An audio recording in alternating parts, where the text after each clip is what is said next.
Dear friends, before beginning my talk, allow me to extend my warm greetings to you all. For the first time in more than 2 years, I am speaking personally to you through this video message, which was produced a few days before the 2020 Catholic Identity Conference. As you can see, I am very well, my health is excellent, and I am even better in spirit. This is also thanks to your prayers, to the support and the encouragement I receive from you and from so many friends and brothers from all over the world.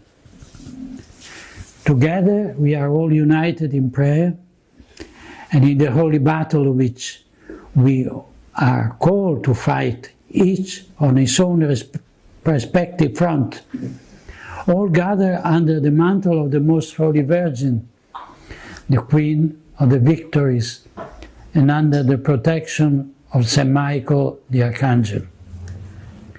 I especially wish to thank Michael Matt, who kindly invited me with holy perseverance to speak to you. I believe that now is an opportune time for me to deliver the following address.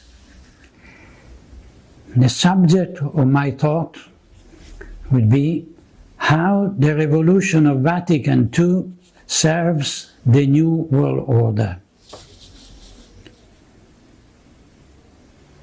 We live in extraordinary times. As each of us has probably understood, we find ourselves in a historical moment in time. Events of the past, which once seemed disconnected, prove now to be unequivocally connected, both in the principles that inspire them and in the goals they seek to achieve. A fair and objective look at the current situation cannot help but grasp the perfect coherence between the evolution of the global political framework and the role that the Catholic Church has assumed in the establishment of the new world order. To be more precise, one should speak about the role of that apparent majority in the Church, which is actually small in number but extremely powerful, and which, for brevity's sake, I will summarize as the deep church. Obviously, there are not two churches, something that would be impossible, blasphemous and heretical, nor has the one true Christ Church today failed in her mission, perverting herself into a sect. The Church of Christ has nothing to do with those who, for the past 60 years, have executed a plan to occupy her. The overlap between the Catholic hierarchy and the members of the deep church is not a theological fact, but rather a historical reality that defies the usual categories and as such must be analyzed. We know that the New World Order project consists in the establishment of tyranny by Freemasonry, a project that dates back to the French Revolution, the Age of Enlightenment, the end of the Catholic monarchies, and the declaration of war on the Church.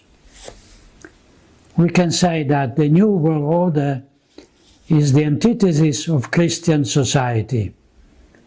It would be the realization of the diabolic civitas diaboli, the city of the devil, opposed to the civitas Dei, the city of God, in the eternal struggle between the light and darkness, good and evil, God and Satan.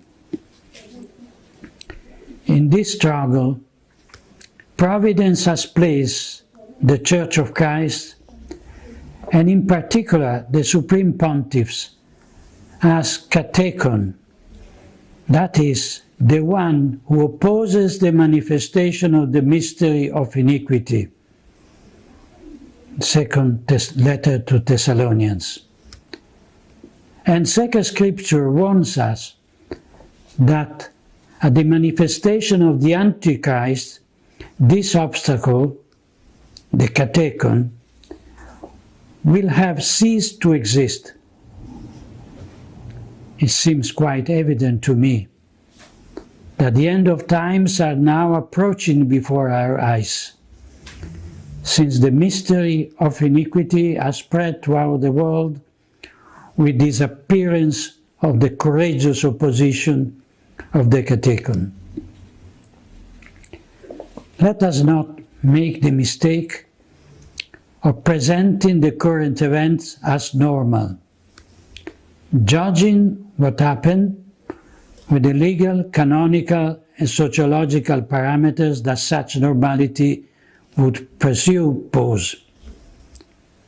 In extraordinary time, and the present crisis in the Church is indeed extraordinary, events go beyond the ordinary known to our fathers. In extraordinary time, we can hear a Pope deceive faithful, see princes of the Church accused of crimes that in other times would have aroused horror and been met with severe punishment. Witness in our churches liturgical rites that seem to have been invented by Cranmer's perverse mind. See prelates process the unclean idol of the Pachamama into St. Peter Basilica. And here, the Vicar of Christ apologized to the worshippers of that simulacrum. If a Catholic dares to throw it into the Tiber. In these extraordinary times, we hear a conspirator, Cardinal Gottfried Daniels, tell us that since the death of John Paul II, the Mafia of St. Gallen has been plotting to elect one of their own to the Peter's chair, which later turned out to be Jorge Mario Bergoglio. In the face of this disconcerting revelation, we might well be astonished that neither cardinals nor bishops express their indignation nor ask that the truth be brought to light.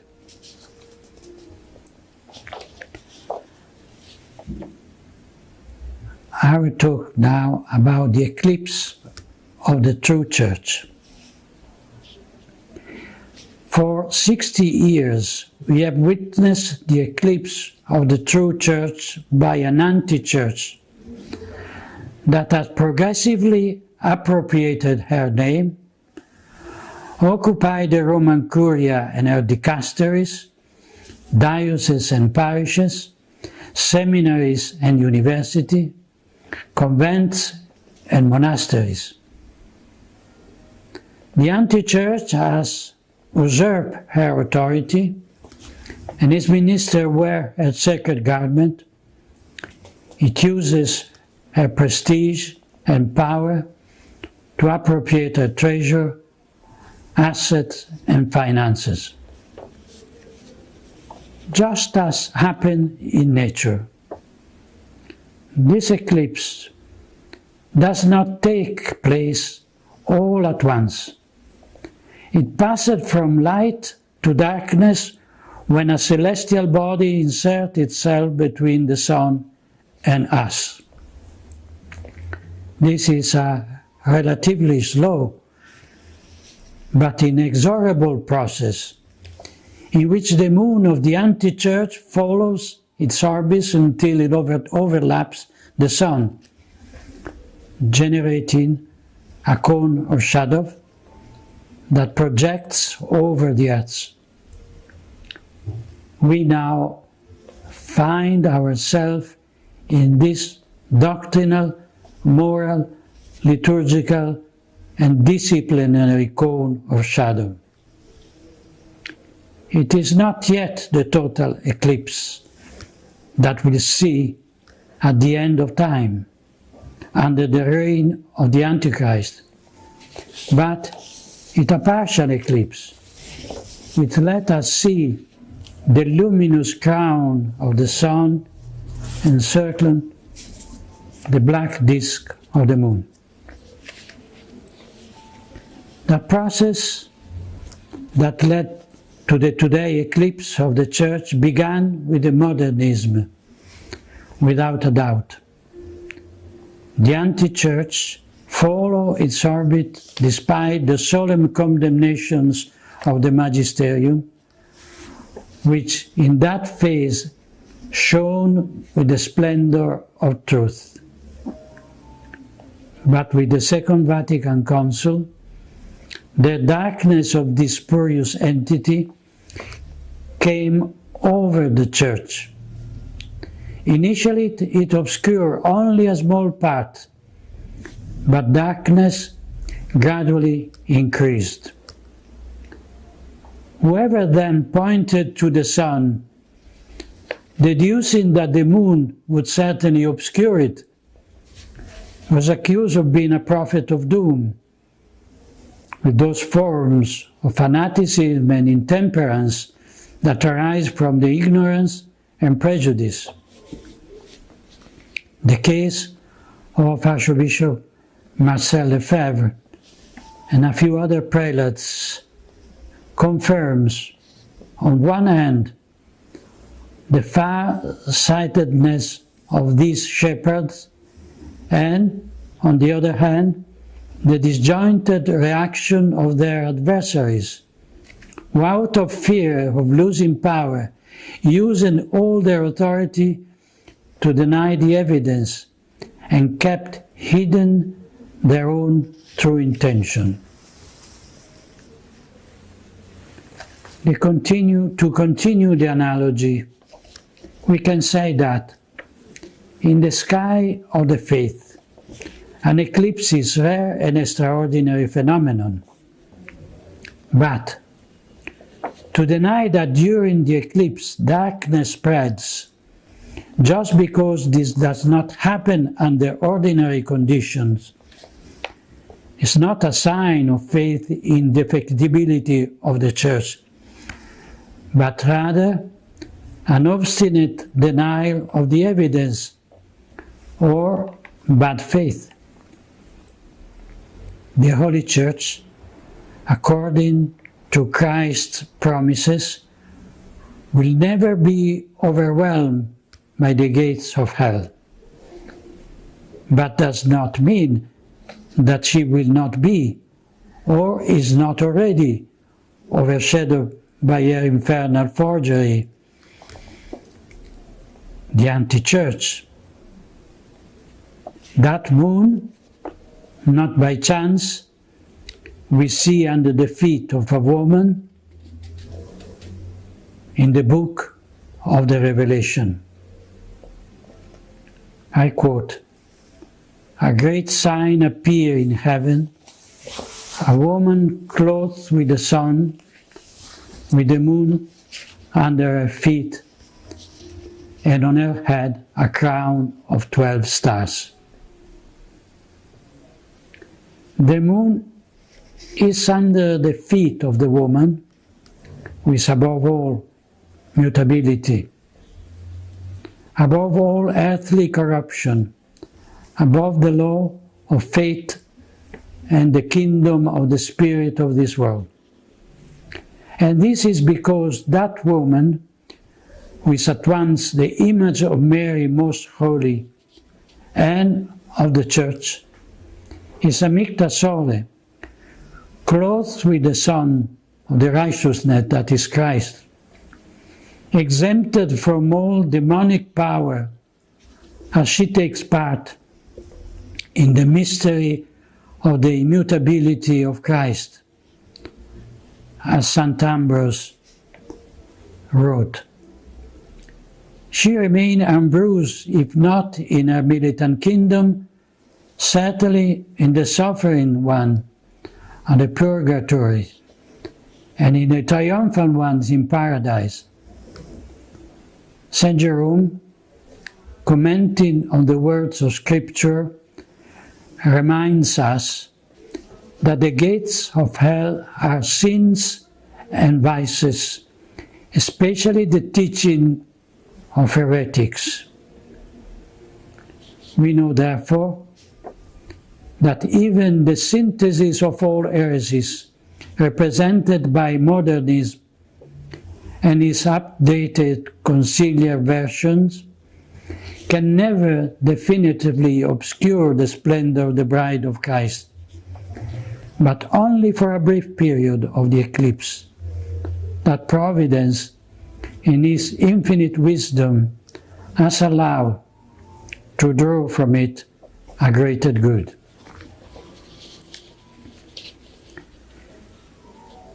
The abandonment of the supernatural dimension. In this talk, I wish especially to deal with the relationship between the revolution of Vatican II and the establishment of the New World Order. The focal element of this analysis consists in highlighting the abandonment on the part of the ecclesiastical hierarchy, even at the top, of the supernatural dimension of the Church and its eschatological role.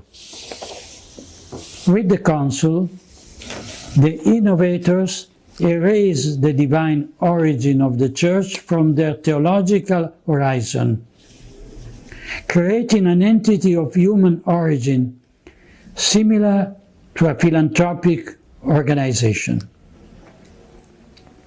The first consequence of this ontological subversion was the necessary denial of the fact the bride of Christ is not and cannot be subject to change by those who exercise vicarious authority in the name of the Lord. She is neither the property of the Pope nor of the bishop or theologians, and as such, any attempt at aggiornamento lowers her to the level of a company that, in order to garner profit, renews its own commercial offer, sells its leftover stock, and follows the fashion of the moment. The Church, on the other hand, is a supernatural and divine reality. She adapts the way she preaches the gospel to the nations, but she can never change the content of one iota, nor deny her transcendent momentum by lowering herself to mere social service. On the opposite side, the anti-church proudly lays claims to the right to perform a paradigm shift, not only by changing the way doctrine is expounded, but the doctrine itself.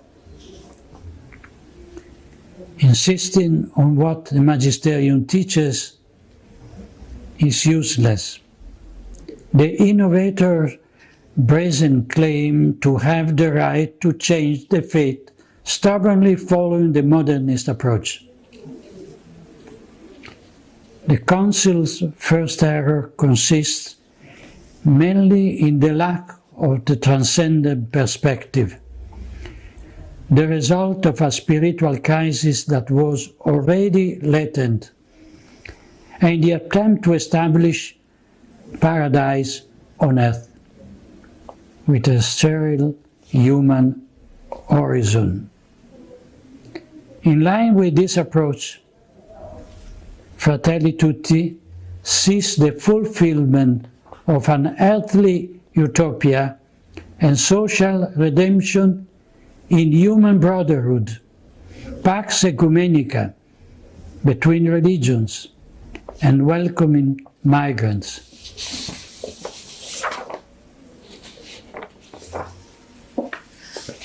The sense of inferiority and inadequacy. As I have written on other occasions, the revolutionary demands of the Nouvelle Théologie found fertile ground in the Council Fathers because of a serious inferiority complex vis-à-vis the world. There were times in the post-war period when the revolution led by Freemasonry in the civil, political and cultural spheres breached the Catholic elite, persuading it of its inadequacy in the face of the epochal challenge that is now inescapable. Instead of questioning themselves and their faith, this elite bishop, theologian, intellectual recklessly attributed responsibility for the imminent failure of the Church to a rock-solid hierarchical structure, to a monolithic doctrinal and moral teaching, looking at the defeat of the European civilization that the Church had helped to form. The elite thought that the lack of agreement with the world was caused by the intransigence of the papacy and the moral rigidity of priests not wanting to come to terms with the zeitgeist and open up. This theological approach stems from the false assumption that between the Church and the contemporary world there can be an alliance, a consonance of intent, a friendship. Nothing could be further from the truth, since there can be no respite in the struggle between God and Satan, between light and darkness. I quote from the Genesis, "I'll put enmity between thee and the woman, and between thy seed and her seed. He shall bruise thy head, and thou shalt bruise his heel." This, an enmity willed by God Himself, which places Mary most holy and the Church as eternal enemies of the ancient serpent. The world has its own prince, who is the enemy, a murderer from the beginning, and a liar, courting a pact of non-belligerence with the world means coming to terms with Satan. This overturns and perverts the very essence of the Church, whose mission is to convert as many souls to Christ for the greater glory of God, without ever laying down arms against those who want to attract them to themselves and to their damnation. I will talk about the idem sentire of the Revolution and the Council. The Council Fathers' sense of inadequacy was only increased by the work of the innovators whose heretical ideas coincided with the demands of the world. A comparative analysis of modern thought confirmed the idem sentir, the same feeling or same mind of the conspirators with every element of the revolutionary ideology.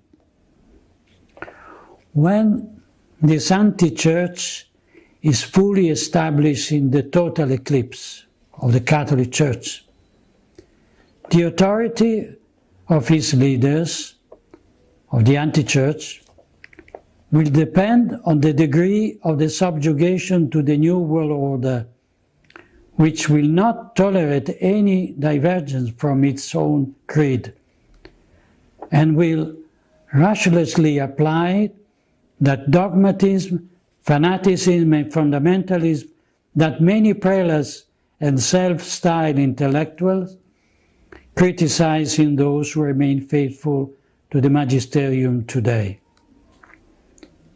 In this way, the deep church may continue to bear the trademark Catholic Church, but he will be the slave of the new order thinking, reminiscence of the Jews who, after denying the kingship of Christ before Pilate, were enslaved to the civil authority of their time. We have no other king than Caesar. Today's Caesar commands us to close churches, wear a mask, suspend the celebration under the pretext of pseudo-pandemic.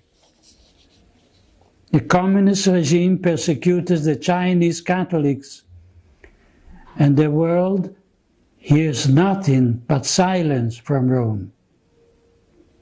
Tomorrow a new Titus will sack the council temple, transporting his remains to some museum, and divine vengeance at the end of the pagans will have been achieved once again. I will talk now of the instrumental role of the moderate Catholic in the revolution.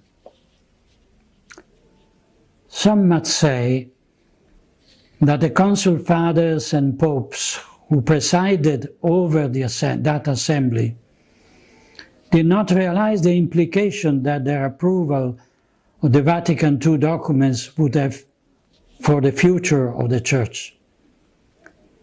If this were the case, if there had been any subsequent regrets in their hastily approval of equivocal texts or texts close to heresy, it is difficult to understand why they were unable to put an immediate stop to abuses, correct errors, clarify misunderstandings and omissions.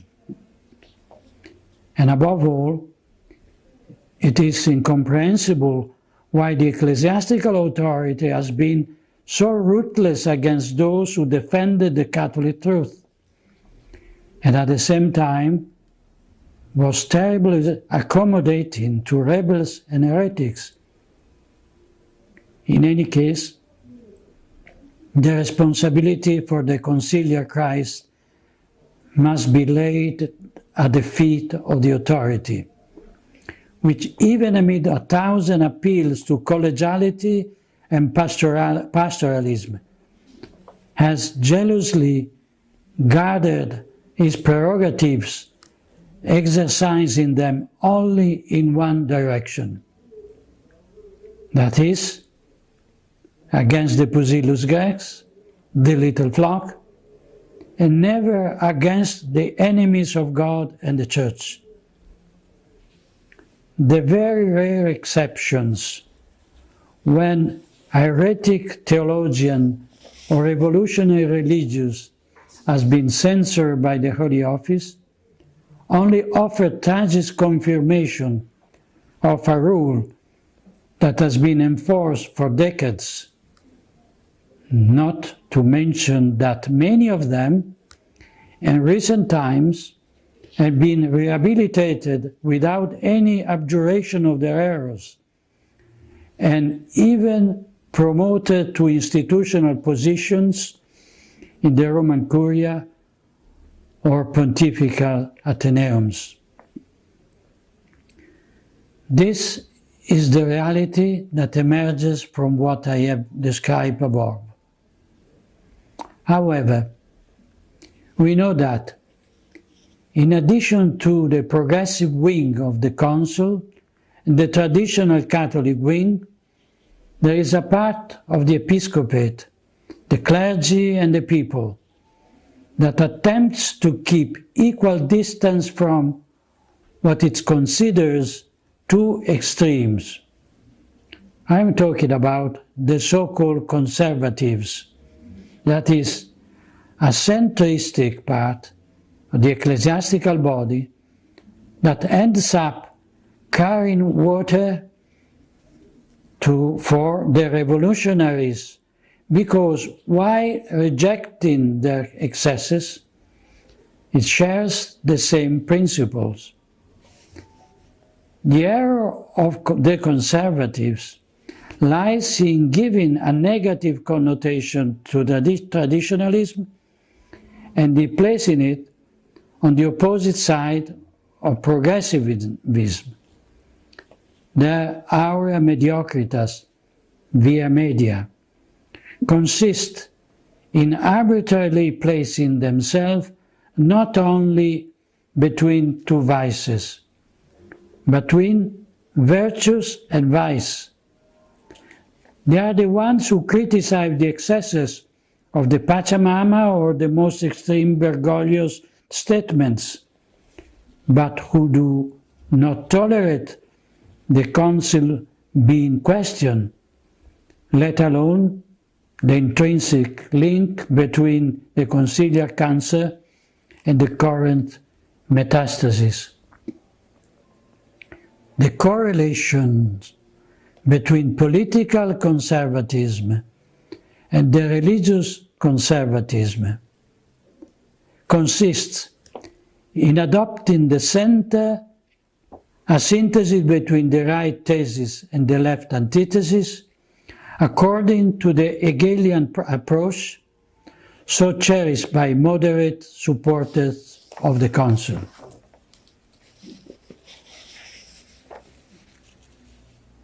Now we talk about open society and open religion.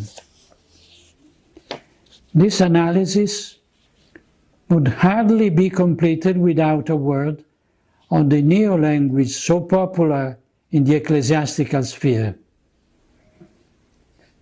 Traditional Catholic vocabulary has been deliberately modified in order to change the content it expresses.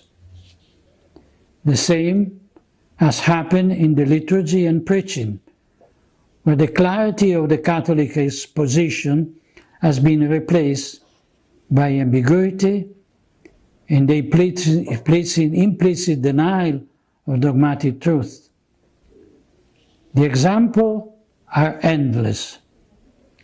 This phenomenon also goes back to Vatican II, which sought to develop Catholic version of the slogan of the world.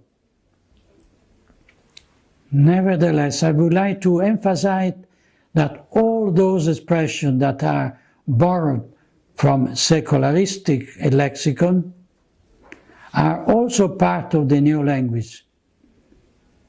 Let us consider the Bergoglio's insistence in the outgoing church, the openness as a positive value. Similarly, I quote from Fratelli Tutti, "A living and dynamic people, a people with a future, is one constantly open to a new synthesis through its ability to welcome differences." Number 160. I quote again, The church is a home with open doors. We must to be a church that serves, that leaves home and goes forth from its places of worship, go forth from its sacristies in order to accompany life, to sustain hope, to be the sign of unity, to build bridges, to break down walls, to sow seed of reconciliation. Close the quotation. Similarly, with the open society sought after by Soros' globalist ideology, is so striking as to almost constitute an open religious counterpoint to it. And this open religion is perfectly in tune with the intention of globalism, from the political meeting for a new humanism, blessed by the leaders of the church, to the participation of the progressive intelligentsia in green propaganda. It all chases after the mainstream thought, in the sad and grotesque attempt to please the world. The stark contrast with the words of the Apostle is clear. I quote from the Epistle to the Galatians. Am I now trying to win the approval of human being or of God? Or am I trying to please people? If I were still trying to please people, I would not be a servant of Christ. The Catholic Church lives under the gaze of God. She exists for His glory and for the salvation of souls. The anti-church lives under the gaze of the world, pandering to the blasphemous apotheosis of man and the damnation of souls. During the last section of the Second Vatican Ecumenical Council, before the Synod's fathers, these astonishing words of Paul VI resounded in the Vatican Basilica. I quote, "The religion of God, who became man, has met the religion, for such it is, of man who make himself God."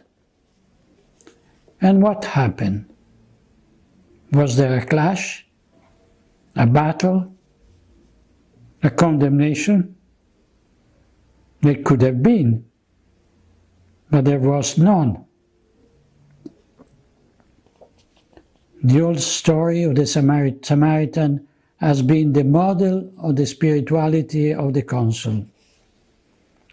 A feeling of boundless sympathy has permeated the whole of it. The attention of our council has been absorbed by the discovery of human needs, and these needs grow in proportion to the greatness which the Son of the earth claimed for himself. But we call upon those who term themselves modern humanists, and who have renounced to the transcendent value of the highest realities, to give the Council credit at least for one quality, and to recognize our own new type of humanism. We too, in fact, we more than any other honor mankind. This sympathy is the figure of the Council and of the new religion, for such it is, of the anti-church, an anti-church born of the unclean union between the church and the world, between the heavenly Jerusalem and the hellish Babylon. Note well, the first time a pontiff mentioned the new humanism was the final session of the Vatican II. And today we find it repeated as a mantra by those who consider it a perfect and coherent expression of the revolutionary men's frame of mind of the Council. Always in view of this communion of intent between the New World Order and the anti-church, we must remember the Global Compact on Education, a project designed by Bergoglio and promoted in collaboration with the United Nations, I quote, to generate a change on a planetary scale so that education is a creator of brotherhood, peace and justice, an even more urgent need in this time marked with the pandemic. I close and quote. This project has been supported and spread to all educational institutions by the Congregation for Catholic Education through a letter that makes explicit reference to the conciliar constitution Gaudium et Spes. The Global Compact on Education, I quote, is a process of formation in the relationship of culture of encounter, also finds space in the value of common home, with all creatures, people, just as they are formed to the logic of communion and solidarity, are already working to recover serene harmony with creation and to configure the world as a space of true brotherhood. Close the quote. As can be seen, the ideological reference is always and only to Vatican II, because only from that moment on did the anti-church place man in the place of God, the creature in the place of the Creator. The new humanism obviously has an environmental and ecological frame into which are grafted both the encyclical Laudato Si and the green theology. The Church with Amazonian face on the 2019 Synod of Bishops with its idolatrous worship of Pachamama in the presence of the Roman Sanhedrin. The Church's attitude during the COVID-19 demonstrated on one hand the hierarchy's submission to the dictates of the state, in violation of the Libertas Ecclesiae, which the Pope should have firmly defended. It also put on display the denial of any supernatural meaning of the pandemic, replacing the righteous wrath of God, offended by the countless sins of humanity and nation, with the more disturbing and destructive fury of nature, offended by the lack of respect for the environment. And I would like to emphasize that attributing a personal identity to nature, almost endowed with intellect and will, is a prelude to her divinization. We have already seen such a prelude of this under the very dome of St. Peter Basilica.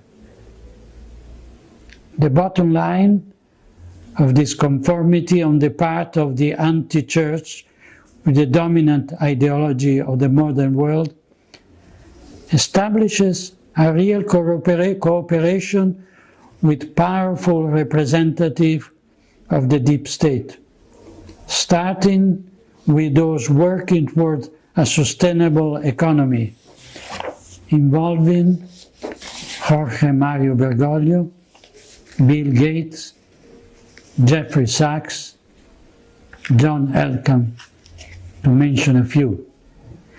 Allow me a brief word about the political situation in the United States on the eve of the presidential election.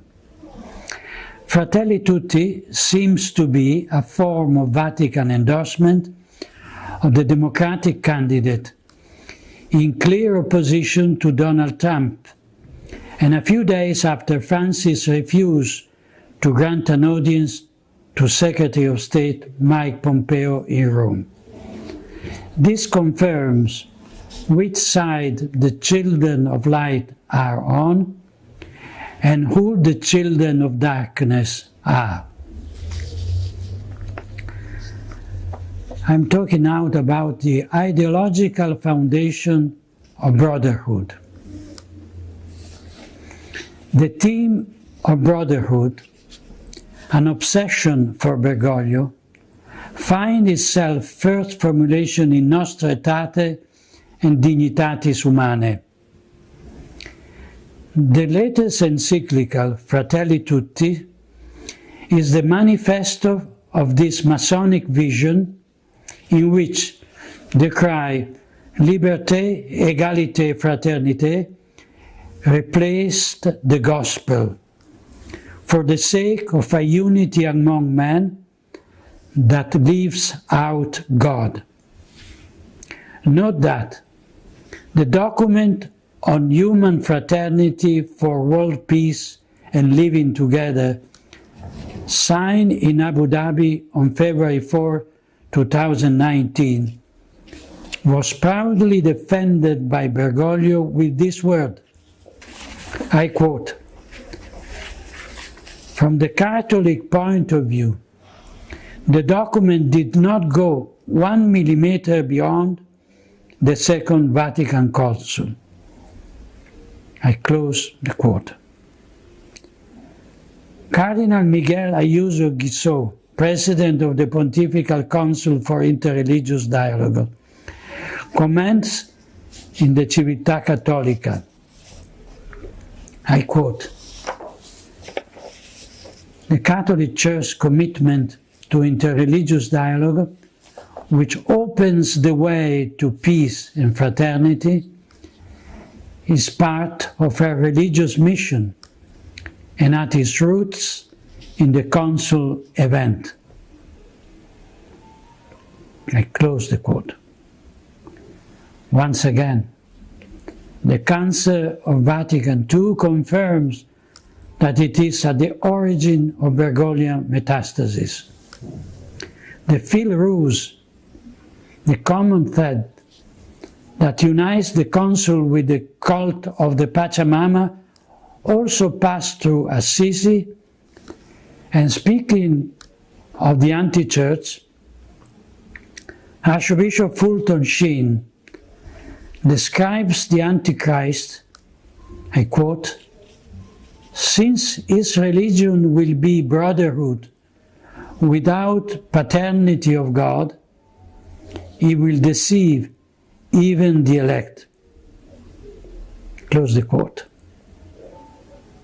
We seem to see the prophecy of the Venerable American Archbishop coming true before our eyes.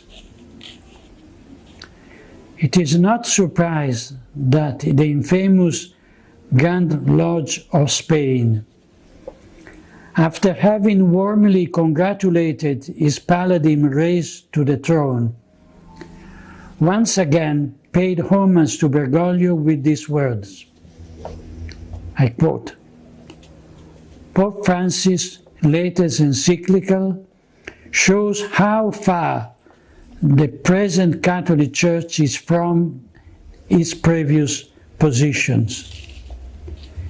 In Fratelli Tutti, the Pope embraced the universal brotherhood, the great principle of modern Freemasonry. Close the quote. The reaction of the Grand Oriente of Italy is not dissimilar. I quote, "These are the principles that Freemasonry has always pursued and guarded for elevation of humanity." Close the quote. I remember that in the Masonic documents of the Alta Vendita since the 19th century, an infiltration of Freemasonry into the Church was planned. I quote, "You too will fish some friends and lead them to the feet of the Apostolic See. You will have preached revolution in tiara and cope, proceeded under the cross and banner, a revolution that will need only little help to set the quarters of the world on fire." I will talk now of the cause and effect. Philosophy teaches us that to a cause always corresponds a certain effect.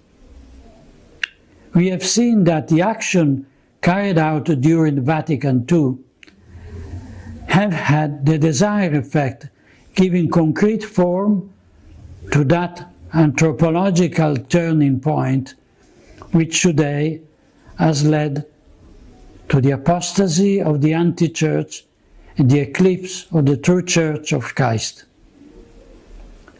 We must therefore understand that if we want to undo the harmless effect we see before us, it is necessary and indispensable to remove the factors that caused them.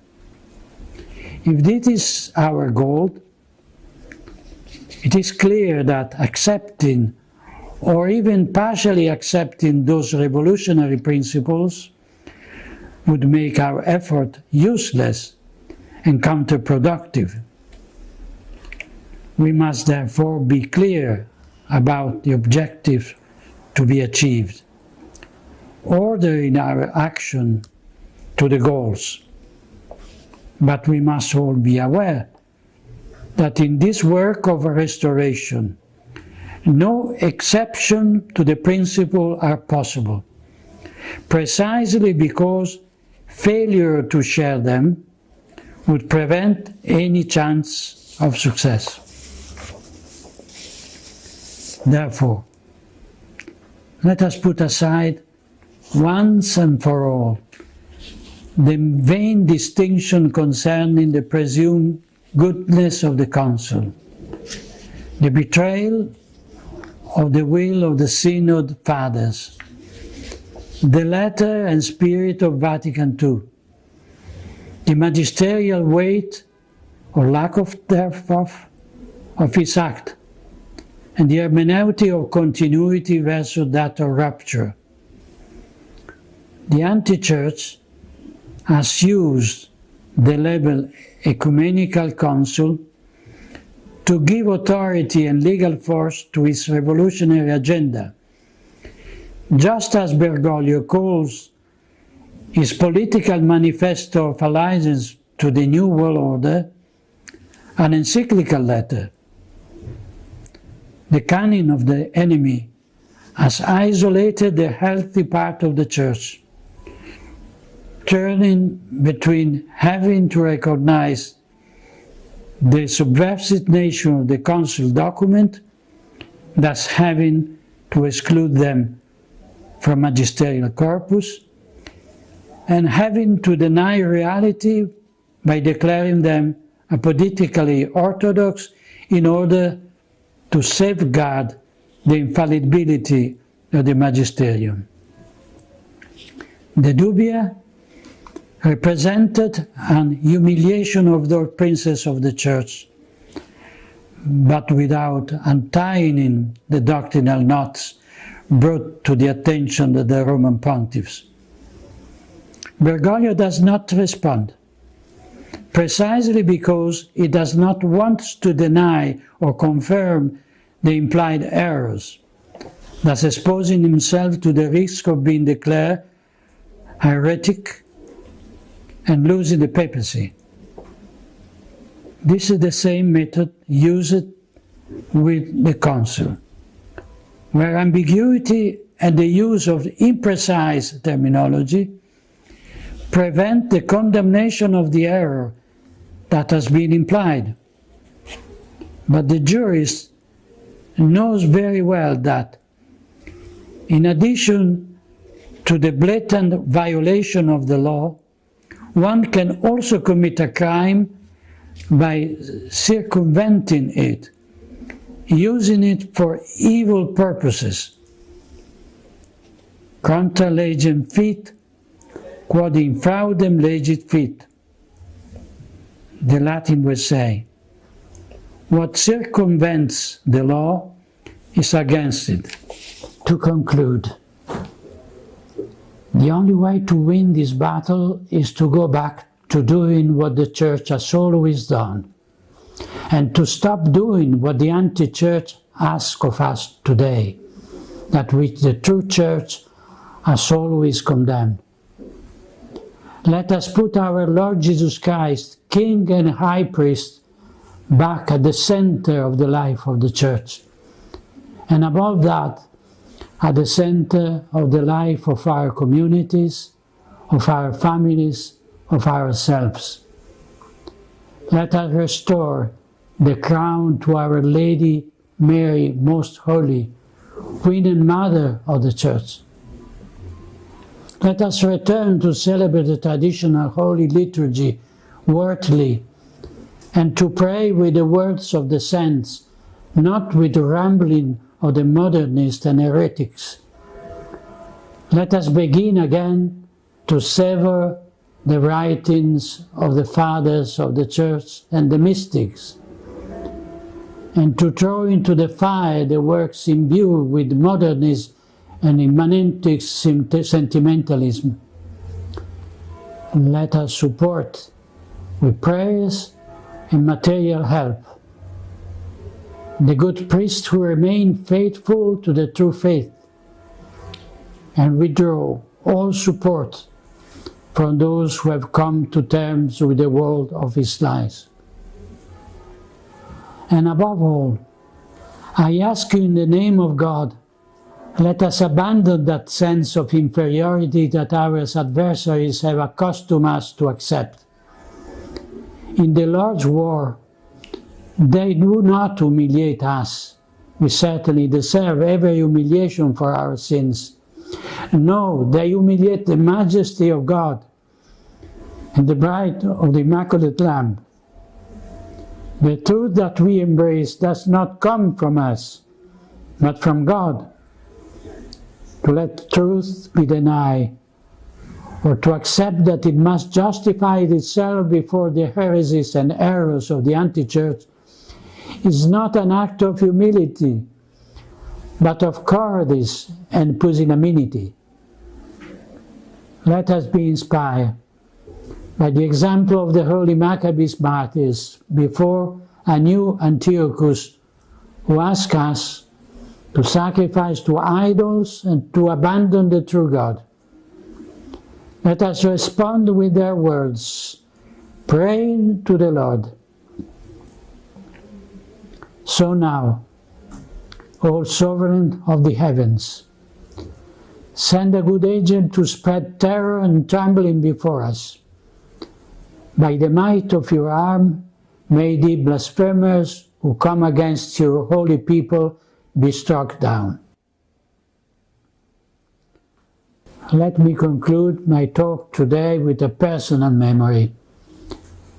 When I was Apostolic Nuncio in Nigeria, I learned about a magnificent popular tradition that came out from the terrible war in Biafra, and which continued to this day. I personally took part in it during a pastoral visit to the Archdiocese of Onitsha, and I was very impressed by it. This tradition, called Block Rosary Children, consists in a gathering of thousands of children, even very young ones, in each village or neighborhood for the recitation of the Holy Rosary, to implore peace. Each child holding a little piece of wood, like a mini altar, with an image of Our Lady and a small candle on it.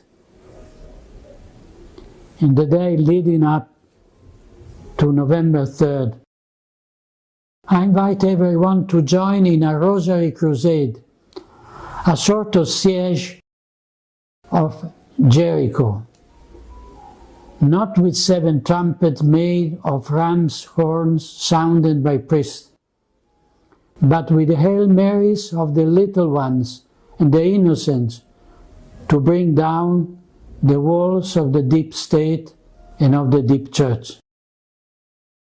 Let us join with little ones in the Block Rosary Children, imploring the woman clothed with the sun,